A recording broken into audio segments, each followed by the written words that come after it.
Hola y bienvenidos a un nuevo episodio de Recuerdos de una época.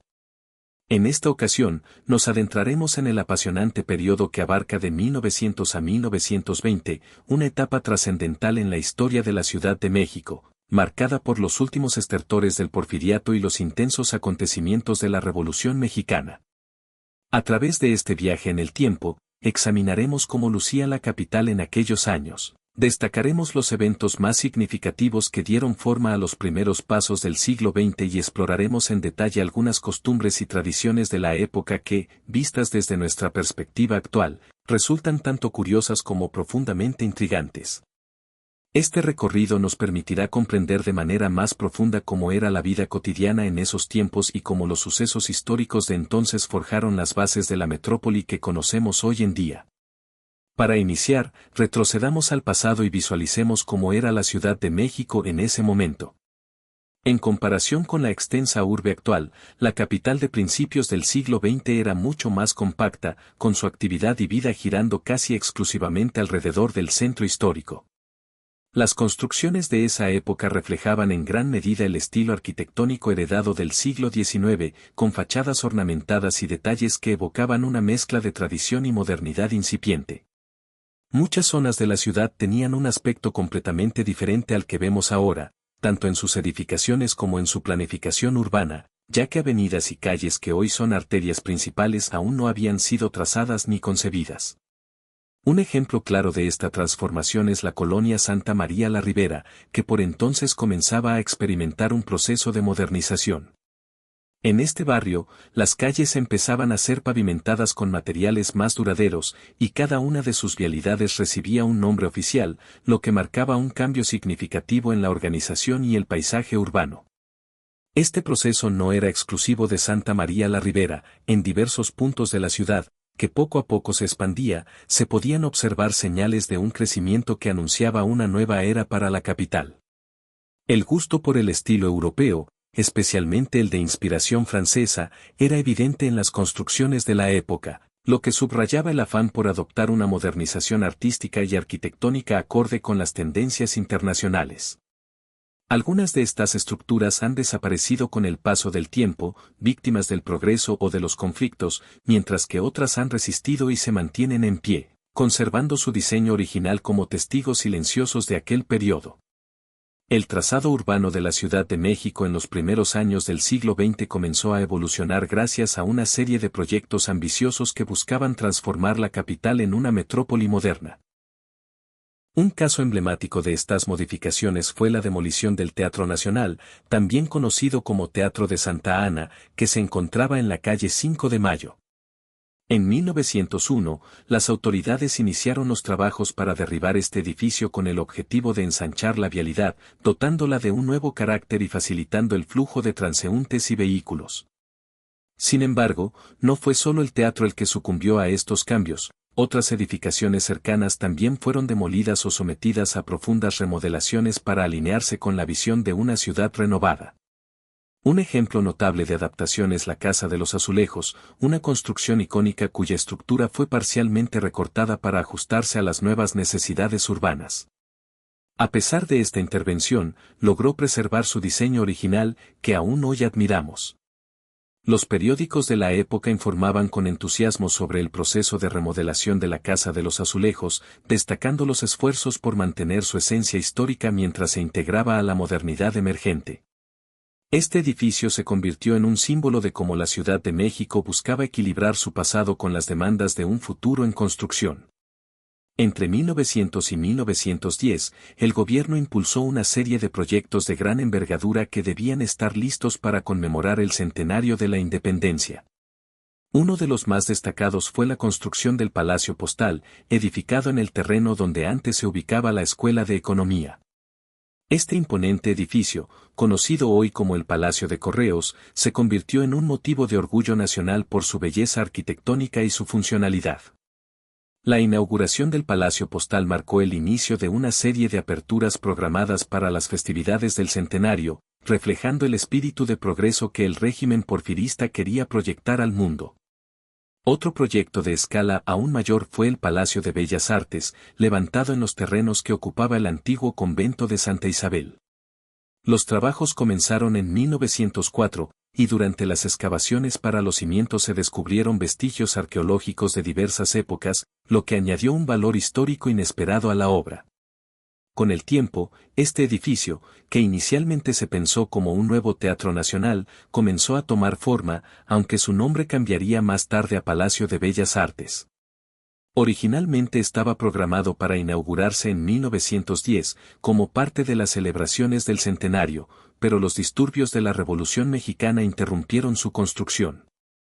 No fue hasta 1934, mucho después de lo previsto, que este recinto abrió sus puertas, consolidándose como un ícono cultural de la Ciudad de México y un legado perdurable de aquellos años turbulentos. Otro proyecto significativo fue el Hospital Psiquiátrico La Castañeda, construido en los terrenos de una antigua hacienda pulquera en la zona de Mixcoac. En su momento, este hospital fue considerado una de las instituciones médicas más avanzadas de la capital, pero con el paso de los años cayó en desuso y finalmente desapareció, dejando tras de sí solo recuerdos de su importancia pasada. Entre los proyectos más representativos de la época destaca la Columna de la Independencia, un monumento diseñado para simbolizar la lucha por la libertad y el orgullo del pueblo mexicano. Este emblemático monumento fue erigido en el Paseo de la Reforma, entre las calles Río Tíber y Florencia, integrándose al sistema de glorietas que ya caracterizaba a esa avenida. Antes de su construcción, el Paseo de la Reforma ya contaba con glorietas dedicadas a figuras como Cristóbal Colón, Cuauhtémoc, La Palma y Carlos IV, y con el tiempo se añadirían más, consolidando esta vía como una de las más importantes de la ciudad. A lo largo del paseo se instalaron también esculturas de personajes históricos, enriqueciendo su valor simbólico. Entre 1900 y 1920, el entorno del Paseo de la Reforma era radicalmente distinto al que conocemos hoy. Elegantes casonas de estilo europeo dominaban el paisaje, conviviendo con amplios terrenos aún sin urbanizar, lo que creaba un contraste notable con la densidad y modernidad actuales. Estos proyectos, aunque solo hemos mencionado algunos, son apenas una muestra de las numerosas iniciativas que marcaron esa época de transformación. Durante la primera década del siglo XX, la Ciudad de México fue testigo de múltiples inauguraciones, construcciones y remodelaciones, muchas de ellas reseñadas en los diarios de la época, que informaban con detalle sobre los preparativos para las celebraciones del centenario de la independencia. Sin embargo, no todo fue solemnidad y progreso, también hubo episodios curiosos y controversiales. Por ejemplo, para mejorar la imagen de la ciudad ante los visitantes, se retiró a personas en situación de calle, vistiéndolas con ropa adecuada para ocultar las desigualdades sociales. Otro dato interesante fue la implementación de un servicio especial de recolección de cuerpos de personas de escasos recursos, quienes eran trasladados en tranvías diseñados específicamente para ese propósito hacia cementerios civiles. Aunque muchos proyectos se concretaron, otros quedaron en el olvido. Uno de ellos fue el Monumento a los Héroes de la Independencia, concebido como un mausoleo circular en la calle Humboldt, frente al Templo de San Fernando, en la colonia Guerrero, pero que nunca pasó de los planos. Otro proyecto inconcluso fue el Parque de Covadonga, planeado para la colonia Condesa. Este ambicioso espacio iba a contar con 40 pabellones, un teatro, comedores, frontones, gimnasios, kioscos, una alberca y una pista para caballos. Todo inspirado en la arquitectura romano-bizantina del santuario de Covadonga en España. Sin embargo, nunca se materializó. Años después, en 1921, se inauguró el Parque España para conmemorar el centenario de la consumación de la independencia, ocupando un lugar en la memoria colectiva. Uno de los proyectos más imponentes que no se completó fue el nuevo Palacio Legislativo, pensado para construirse en la colonia tabacalera. Con una arquitectura vanguardista que evocaba el Capitolio de Washington, D.C., este edificio tendría una fachada de 112 metros, una altura de 68 metros y abarcaría más de 14.000 metros cuadrados. La Revolución Mexicana detuvo su avance, y aunque nunca se terminó, sus elementos decorativos encontraron otros destinos, el águila destinada a su cúpula corona hoy el Monumento a la Raza. Las estatuas de la entrada principal adornan el Palacio de Bellas Artes, y los leones de las escaleras custodian la entrada al bosque de Chapultepec. En ese sitio, hoy se alza el Monumento a la Revolución. Llegamos al momento de nuestra trivia. pero antes queremos felicitar a quienes respondieron correctamente la pregunta anterior: Sergio Zamudio, Paulino Benito, MRBSK, Volca, Carlos López Quiroga, Arco Publicidad 2, José Antonio Ávila Aldama, Francisco Granados, Valentín Bernal, Efrén Francisco Medina Alonso, Toño Canica, Héctor Alejandro Jaramillo Zavala, Toño Altamirano, Octavio Bautista, Abraham Chávez, Marco Antonio Romero Canseco, Alfredo Muñoz García, Martiusac, Luis Jaro, Gabriel Gómez Cruz, Daniel Escudero, Linda González, Eduardo Malagón, Juan Ceballos González, Supermanuel y Rafael Dután. La fotografía mostrada correspondía a la Cruz Verde, hoy Hospital Dr. Rubén Leñero, ubicado en Salvador Díaz Mirón 344, Alcaldía Miguel Hidalgo. Enhorabuena a todos los acertantes. Ahora, pasemos a la siguiente imagen. ¿Puedes identificar dónde fue tomada esta fotografía? Quienes respondan correctamente serán mencionados en nuestro próximo video de recuerdos de una época. Es tu oportunidad para poner a prueba tus conocimientos sobre la Ciudad de México y formar parte de esta comunidad de amantes de la historia. Entre 1900 y 1920, la vida en la capital era un mundo aparte del que conocemos hoy, con costumbres que definían la identidad de la época. Uno de los aspectos más distintivos era la moda, que se regía por un estilo marcadamente conservador. Las mujeres vestían largos vestidos acompañados de sombreros que variaban según la ocasión, algunos eran elaborados, con detalles minuciosos, mientras que otros eran más sencillos, pero todos formaban parte esencial del atuendo femenino. Las sombrillas también eran un accesorio indispensable, utilizadas tanto para protegerse del sol como para realzar la elegancia de quien las portaba. Este elemento no solo cumplía una función práctica, sino que era un símbolo de distinción en la sociedad de la época. Otro accesorio que destacaba era el abanico, cuya popularidad se extendió desde el siglo XIX hasta los primeros años del XX. Más allá de su uso para refrescarse, el abanico tenía un lenguaje propio, especialmente en el contexto del cortejo, permitiendo a las mujeres expresar emociones o intenciones con gestos sutiles que formaban parte de las normas sociales de entonces. Los vestidos femeninos cambiaban según las estaciones del año y las ocasiones sociales, desde eventos formales hasta paseos cotidianos. Las tiendas de la época ofrecían una amplia gama de prendas, muchas importadas de Europa, lo que permitía a las mujeres mantenerse al día con las tendencias internacionales y reflejar el refinamiento de la sociedad mexicana de aquel tiempo. Sin embargo, la ropa interior de la época era un contraste notable con la actual, más voluminosa, rígida y ajustada, podía resultar incómoda e incluso causar molestias físicas debido a su diseño poco práctico. La moda masculina, por su parte, también se distinguía por su elegancia y formalidad. Los hombres complementaban sus trajes con accesorios como sombreros, que variaban en diseño y estilo según el estatus social o la ocasión, desde modelos sofisticados para eventos formales hasta opciones más sobrias para el día a día. Este cuidado en la vestimenta reflejaba las estrictas normas de etiqueta que regían la vida pública.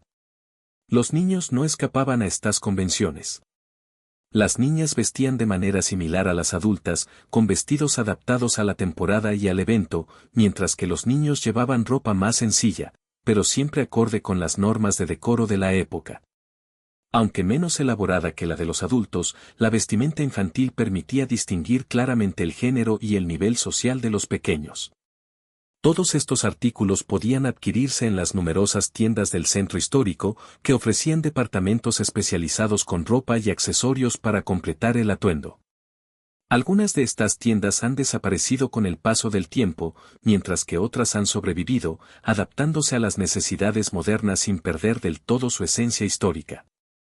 Los anuncios de la época resaltaban la calidad y variedad de los productos disponibles, compitiendo por atraer a una clientela exigente.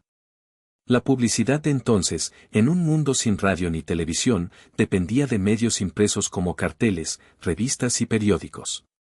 Estos anuncios tenían un estilo único, con diseños creativos que buscaban captar la atención del público. Muchos productos y marcas de esa época han desaparecido, pero otros han perdurado, convirtiéndose en parte del legado comercial de la ciudad. Comparados con los anuncios actuales, los de principios del siglo XX tienen un encanto nostálgico que sigue resonando en la memoria colectiva. Caminar por las calles de la Ciudad de México entre 1900 y 1920 era una experiencia completamente distinta a la de hoy.